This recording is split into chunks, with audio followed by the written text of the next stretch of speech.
Isang mapagpalang araw mga kateknisyan, mga ka-DIY, mga ka-master. Meron po tayo ditong repair na satellite box. So sabi ng may-ari ay namamatay-matay daw ito. Pero testing natin para malaman talaga natin kung anong issue nito. Ito, saksak natin. Saksak na rin sa likod. So wala siyang power. Totally dead set.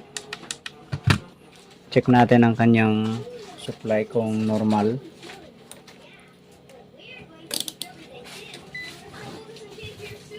Manutin natin sa likod. Check natin.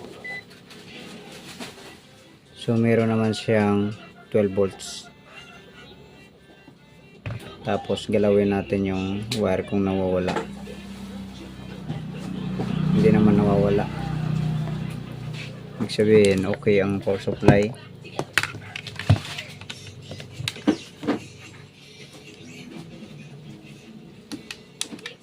Wala talaga oh.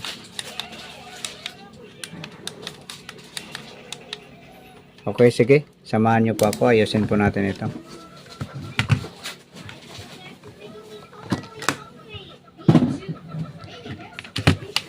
Bale, dito sa taas naka-lock lang po yan. Wala naman screw. Sa loob yung banda yung screw nya sa board.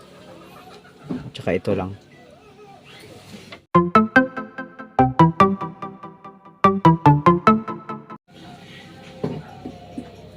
Ito, nabuksan na natin. So maraming alikabok. Linisan natin at saka tanggalin natin itong board nya. Okay, ito bali nalinisan na natin. So testing natin salpak, tapos check voltage natin. Okay, mag-buzzer muna tayo.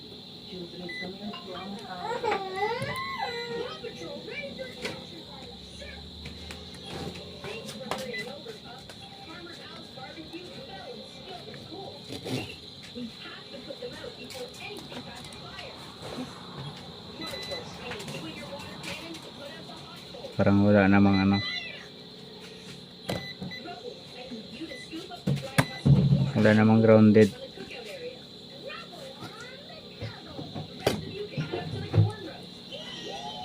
Sige. Check natin ang voltahe kung normal dito pagdating sa loob.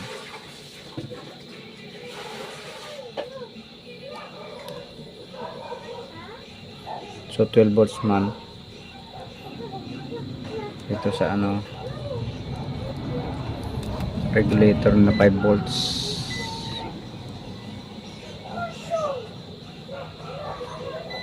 Ito 0.7 lang.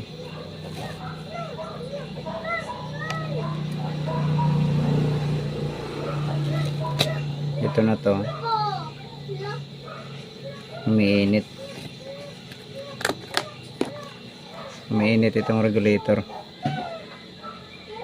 So malamang yung mga ang sinusuplian kasi nito, itong regulator na to, ito tsaka ito. So tatlo yan, pang-apat sa system.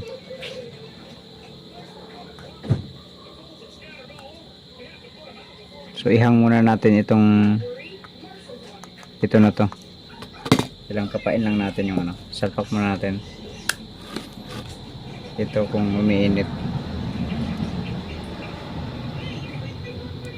Init. Ito ang mainit. Itong IC na to na 6 ang paa. Itong 5 ang paa hindi naman mainit. So tanggalin muna natin ang sinusuplayan niya, yung load niya. Okay, ito. Kasi bali ito lang muna ang tinanggal natin.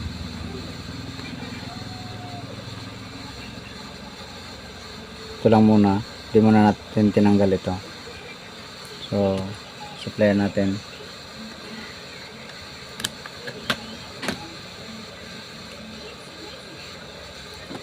Check voltage tayo.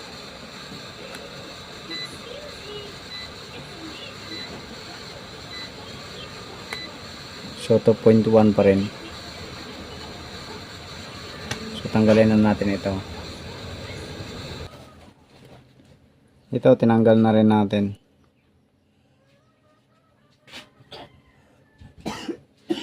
Bale ito dito banda may niluludan pa niya ito.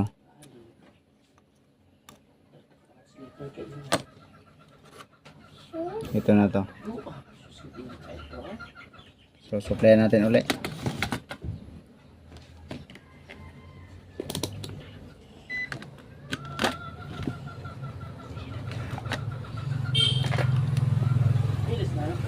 Check natin supply. 4.2 na. So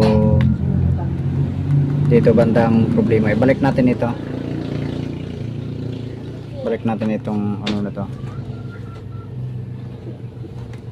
Itong una na tinanggal natin.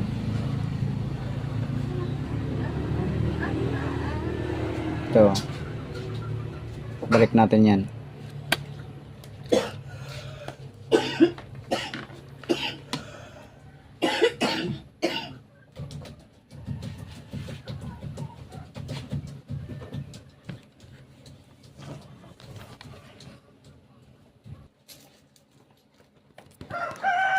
Ito nabalik na natin. Okay, saksak. Check voltage. So 3 point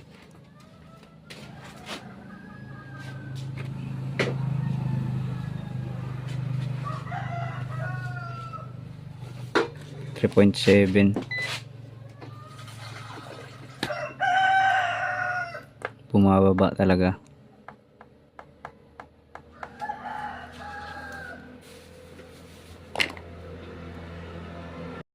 So sa palagi ko parang may problema rin itong IC na to.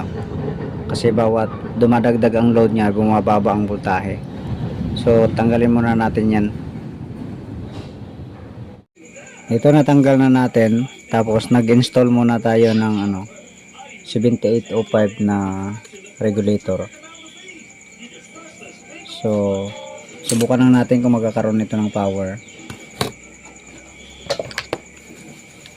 Saksak natin ang supply.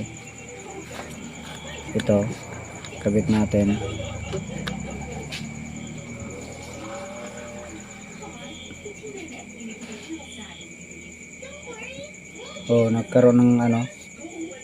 Nagkaroon ng supply.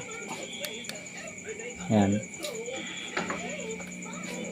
Pero malakas uminit yung 7805. So lagyan muna natin ng heatsink yan. Lalagyan lang muna natin ng heatsink ito, tapos sa labas natin ilagay, tapos obserbahan lang natin kung kaya niya na tumagal, magbabad. So kung hindi kaya, bibili talaga tayo ng IC kung makita pa natin yung number nun, o di kaya bilhin lang tayo ng DC-DC module, DC-DC converter. So dito lang muna pansamantala kasi kailangan natin mag-order ng IC at saka DC-DC converter.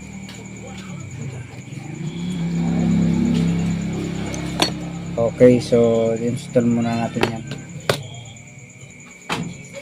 Okay, ito. So temporary lang to. Babad lang natin ito kung tatagal siya. So kung hindi to tumagal, bale bili talaga ng IC o di kaya DC-DC. 12 volts ang input, pwedeng mag 5 volts ang ang output. So at least yun lang ang target, yung pinaka IC. Ito, napakaliit. Okay, sige, hanggang dito na lang video natin. God bless po sa inyong lahat. So ang purpose ko lang naman ito, magkaroon tayo ng idea para mas sure natin na kung okay pa ang kanyang system.